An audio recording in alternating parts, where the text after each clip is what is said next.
Quelles sont tes racines et tes fondations? Mes racines, alors de plus en plus, elles sont vraiment en Italie. Mais en tout cas, c'est important, moi, comme un arbre. Si on regarde que le tronc, ce qui pourrait être ma vie, moi, toute seule, ça ne fonctionne pas. L'arbre, il a le tronc, il a les branches, les feuilles qui fleurissent, les fleurs, etc., les fruits. Et il a surtout ses racines. Et donc, pour exister, l'arbre, il a besoin de savoir, il a besoin d'aller chercher ses racines, de savoir d'où il vient. Pour pouvoir avoir un tronc qui soit solide, bien droit, bien dans son axe, bien aligné, et pouvoir faire les plus beaux fruits, les plus belles fleurs et feuilles. Excusez-moi, hein, c'est mon côté italien, ça, de temps en temps. Voilà, non, voilà, ça c'est important. C'est important, je l'ai compris, et il faut pouvoir accepter que les racines, des fois, il faut aller les chercher très loin, et peut-être qu'elles ne sont pas vraiment ce qu'on aurait souhaité avoir, et que il faut les accepter sans honte, sans tabou. Mon grand-père paternel, c'était pas un rigolo. Il était méchant. Contrairement à mon grand-père maternel, c'était un amour, c'est vrai. Est-ce que tu peux nous préciser un petit peu d'où tu es? Alors je suis dans un petit village qui s'appelle Milena. Le village de Milena se situe dans le centre de la Sicile, pas très loin d'Agrigento. Et vraiment face à un village qui s'appelle Sutera, qui est sous un rocher magnifique. Et voilà, donc c'est vraiment au centre, au cœur de la Sicile. Comment ta famille est arrivée en France? Alors en fait, je suis née en France. Je suis issue d'une famille. En fait, j'ai deux sœurs jumelles, un frère. Donc mes deux sœurs jumelles ont 10 ans de plus que moi. Elles sont nées en Sicile. Mon frère est né en Sicile. Et il y avait une troisième sœur que je n'ai pas connue parce que moi je suis arrivée 10 ans après, qui s'appelait Giulietta. J'aurais dû m'appeler Juliette. Et au dernier moment, à la maternité, maman a changé d'avis. Je pense qu'elle a très bien fait, malgré le fait que j'adore ce prénom. Et donc, Juliette, elle est née en France. Et donc, moi, je suis née en France. Mais par contre, tous les étés, c'était le grand voyage de beaucoup de Siciliens qui sont venus émigrer en France, en Belgique, etc. etc. Et donc tous les étés, moi je baignais dans l'Italie, j'étais en immersion totale avec la musique, toutes les coutumes, et j'avais du mal à revenir d'ailleurs. Dans quelle région de France ta famille s'est installée en provenance d'Italie? Alors elles sont arrivées à Aix-les-Bains en Savoie, ça a été vraiment leur point d'ancrage, et c'est à Aix-les-Bains que je suis née, que j'ai grandi. Qu'est-ce que tu peux nous dire de tes parents? Alors mes parents, je suis très fière de mes parents. J'ai beaucoup d'émotions parce que j'étais pas là pour le voir, mais il a dû falloir beaucoup de courage à mon papa. Quand il a quitté sa belle Sicile, il était berger. C'était pas facile. Il avait des petits bambins tout petits, et puis il y avait pas de travail. C'était après la guerre. Et il m'a toujours raconté qu'il y avait un camion qui passait avec des haut-parleurs, enfin je sais pas comment on appelle ça, pour appeler vraiment tous les Siciliens en disant il y a du travail en France. Venez, on doit tout reconstruire, venez travailler en France. Et donc, il était tout jeune papa. Il a laissé femme et enfant. Il est parti pendant 6 mois pour voir. Et puis il est revenu chercher maman avec la fratrie. Et c'est marrant parce que j'en parle comme si je l'avais vécu, mais j'étais pas là. Moi, je suis arrivée bien après, tout ça, donc c'est chouette. Et maman était. Alors j'ai appris qu'elle était en fait enceinte de Juliette pendant le voyage. Et, et elle a couché en France.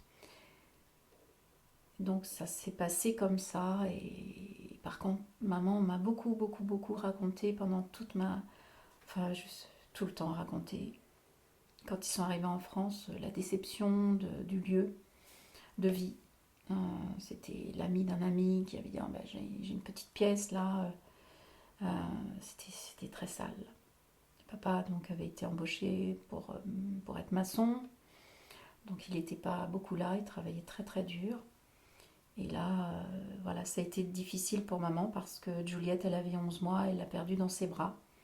en fait, de ce qu'elle me racontait. C'était au rez-de-chaussée, il y avait un chat qui rentrait, qui sortait et qui a dû être porteur de méningite. Donc maman, pendant une soirée, elle s'est retrouvée avec Juliette, qui était la plus fragile, qui est décédée dans ses bras à 11 mois. Mes sœurs, mes sœurs et mon frère ont été emportés en urgence à l'hôpital.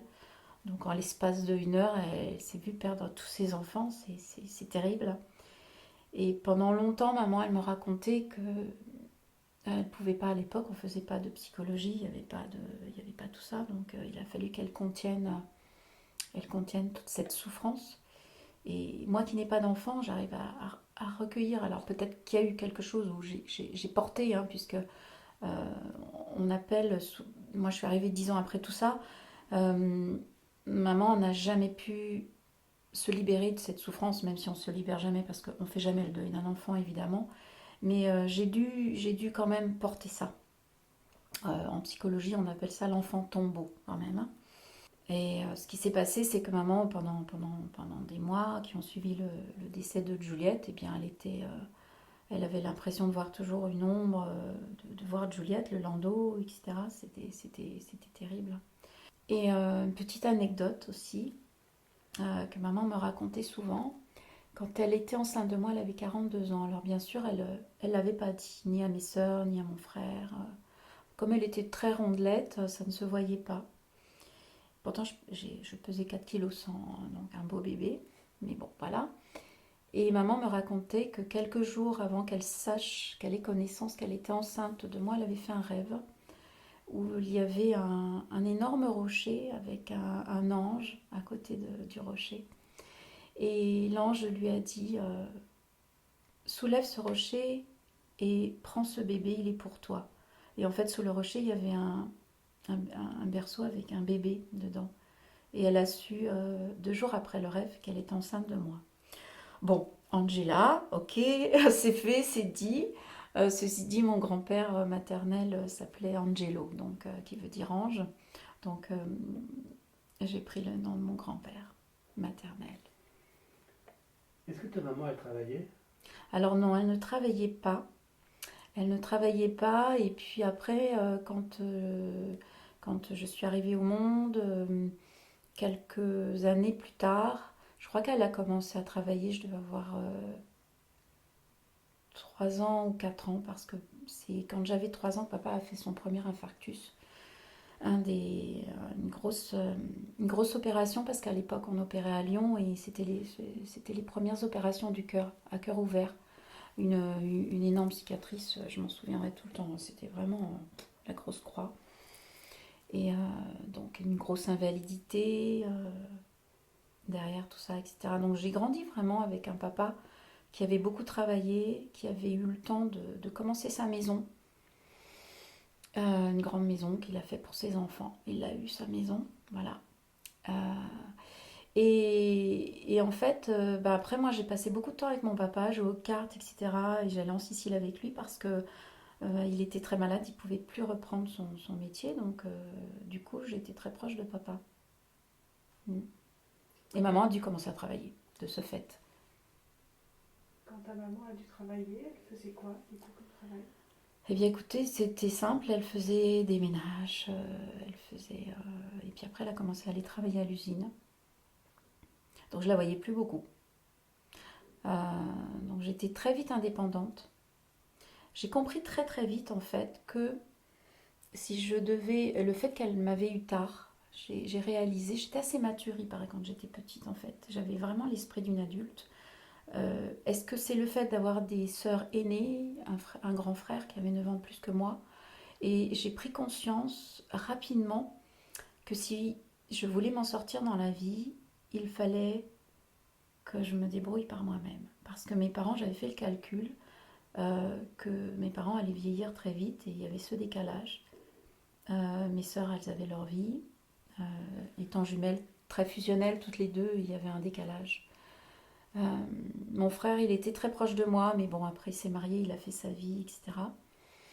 Et donc, j'ai toujours eu cette quête d'indépendance, de liberté. et de me dire bats-toi Angela, Qu'est-ce que tu as appris d'eux? courage, de me battre. Même quand on tombe, on se relève et on continue. Et quel enfant tu étais, toi? Ah, moi j'étais la petite princesse quand même. J'étais la petite dernière. J'étais la petite protégée. Mes parents étaient très fiers de moi par rapport au chant. Ils ne se sont jamais mis en... Ils n'ont jamais fait d'obstacle. Après, c'est vrai que ça les rassurait parce qu'ils avaient conscience eux aussi qu'ils n'allaient pas être toujours derrière moi et ils voulaient m'aider. Mais je pense qu'ils savaient que j'allais rebondir. Voilà. Ils s'inquiétaient beaucoup, hein, ça c'est évident. Papa était très très fier. Très fier que je chante. Ces dernières années, quand il était à l'hôpital, j'arrivais et tous ses copains de chambre, ses amis de chambre, c'est ma petite dernière chanteuse. Ouais, très fière. Je vois encore son visage. Tu sais d'où ça te vient, ce goût du chant? Alors moi, je pense que c'est l'Italie, c'est toute mon enfance où j'allais vraiment tous les étés et j'oubliais que j'étais française. Même si au village, quand on arrive là-bas, ah, les Français arrivent. Puis quand on était en France, ah, c'est les Rital, macaroni. Enfin, moi, j'ai pas connu cette période-là, mais on était les Italiens, quoi. D'ailleurs, jusqu'à ce que j'arrive à Turin, donc j'avais une bonne vingtaine d'années, je m'appelais Angèle. Pour mes amis d'enfance, ma famille, je suis Angèle, je ne suis pas Angela. Et c'est à partir de l'Italie où là, tout le monde m'appelait Angela. Et sur mon passeport, je me dis, mais en fait, je m'appelle Angela et j'ai repris mon identité.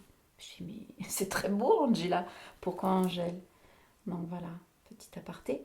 Donc je baignais en Sicile tous les étés pendant 2 mois avec la musique, les cassettes, la radio de mon grand-père. Tous les mardis, il y avait le marché et l'objectif c'était d'avoir des cassettes, des hits que les cousins sur place nous faisaient découvrir. Après, plus tard, c'était mes sœurs et mon frère qui avaient les 33 tours, les 45 tours. Et tout ça, c'était magnifique. Donc, moi, j'ai le souvenir.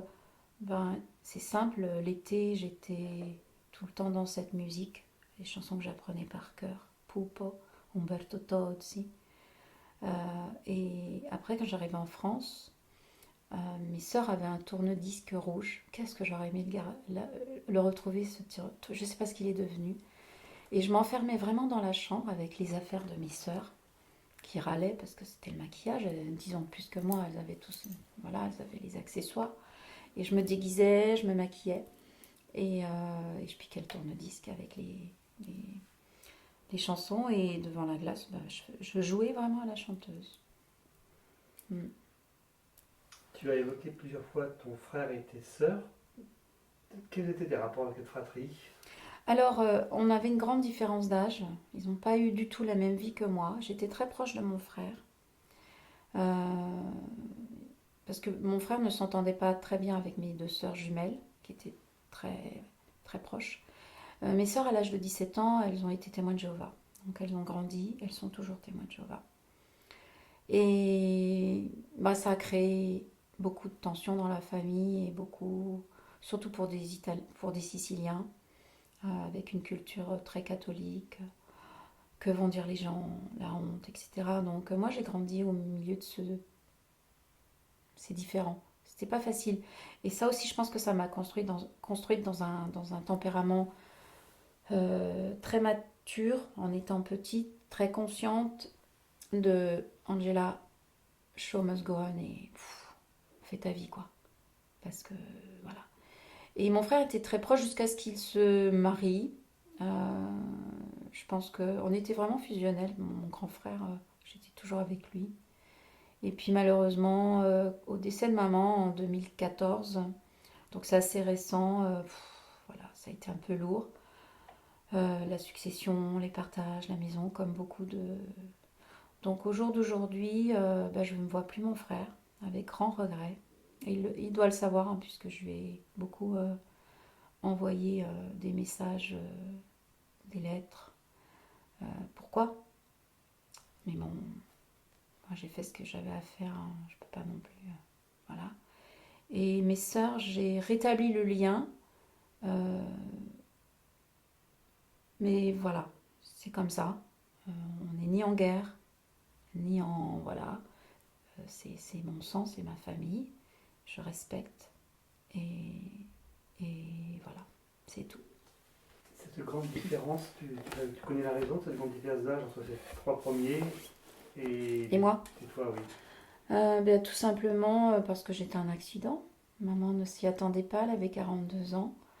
Et c'était pas prévu. Elle l'a toujours dit, toujours annoncé. Voilà, c'est comme ça. Donc, ce qui est drôle, c'est qu'elle disait tout le temps, ça sera mon bâton de vieillesse. Mais en fait, concrètement, ça n'a pas été moi. C'est plus ma soeur Marie qui s'occupait de maman parce qu'elle a eu Alzheimer, maman. Donc, qui l'a vraiment accompagnée jusqu'à la fin. Donc, c'est... Voilà. En tout cas, je suis très fière parce que maman, j'ai pu... connaissant, parce que je travaillais beaucoup, j'ai travaillé pendant 10 années avant que maman ait Alzheimer, en fait. J'ai travaillé beaucoup avec les personnes qui étaient atteintes de la maladie d'Alzheimer, avec le chant, grâce au chant, donc je rentrais en communication avec les personnes Alzheimer. Et donc, je savais, quand l'annonce de maman par rapport au diagnostic de sa maladie a été faite, je savais, je connaissais un petit peu comment ça allait se passer pour elle, pour nous. Donc j'ai eu vraiment le temps de lui écrire une chanson qui s'appelle Ma Mamie. J'ai eu le temps, psychologiquement moi, d'être le plus prête possible à accepter qu'à un moment donné, elle allait oublier qui j'étais, etc. etc. Et j'ai eu le temps de lui dire je t'aime, etc., etc. Donc ça c'est super. Je ne l'ai pas accompagnée physiquement, parce que j'étais à Paris et qu'elle était en Savoie, et que c'était très compliqué déjà pour moi. Il fallait que je gagne ma vie, etc. Donc je faisais des allers-retours comme je pouvais. Mais j'ai fait de mon mieux.